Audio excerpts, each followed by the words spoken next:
drew our center line. We got our tabs mounted there. Bungs are tacked in place, laid them out on a line. Now how this goes is, if you set this in here,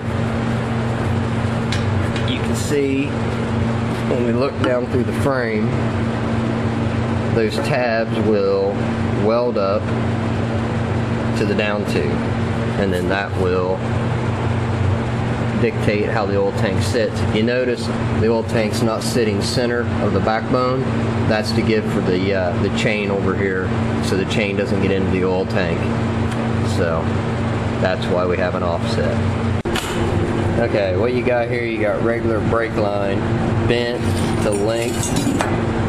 This one right here is going to be the return line. This will be the feed line. This will actually be the oil fill neck. Now, the reason you see this one is long is because this will actually go down inside the tank. And if we can see what we're doing, we'll put this through. Now you see how this line will come out, but it comes up here, and it comes up to the very top of the tank. So when your oil returns, you don't have all the pressure of the oil in the tank restricting the return of oil. And then of course this one is bent with an S to offset the difference in the lip here, the hole. So when this one ends up in here, it'll go in like this, and we will get our bends through there, and it will actually end up being straight like that. And what you see inside is that it actually lays down on the bottom of the oil tank, so we can get the oil from the very bottom where it's the coolest.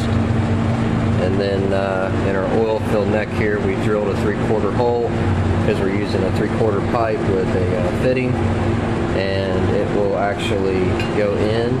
And then we used a rasp and we ovaled this out a little bit, and as you see there, when it fits in, it will actually go in at a little bit of an angle and allow for your oil fill. So we're going to go ahead and weld all this up, and then we'll show you the end result after we've done all the welding. Alright, here's the lines that we're talking about, and you got your feed line, your return line. These can of course be whatever length you want. Bungs are welded on to accommodate the mount. There's the filler neck, and the filler neck is welded in for the cap. And this is what we was talking about earlier on the feed lines. If you look there, you can see where the feed line on the right is bent down, so it lays on the bottom. It's not too close to the back wall, so it's not pinched off from getting oil. And the return line, this is the one that's the important one. Like I was saying, you want to make your return line long enough that when it comes up, you don't have the oil pressure.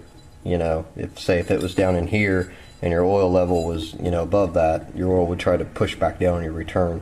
So we bring that up nice and bring it up here to the top. And that's pretty much that. We're going to put the final cap on here. Alright, there you go. There you see how the tabs would then weld on to the down tube. You can actually move it up a little bit, place it where you want it. Got both your lines there. And then, like I say, if you come over here and you look, you realize that we are offset a little bit to allow for the chain clearance on the back wheel. So we line those up straight. And we got our filler neck there and everything else. And what we did, there's our drain plug, and both our lines MIG welded in.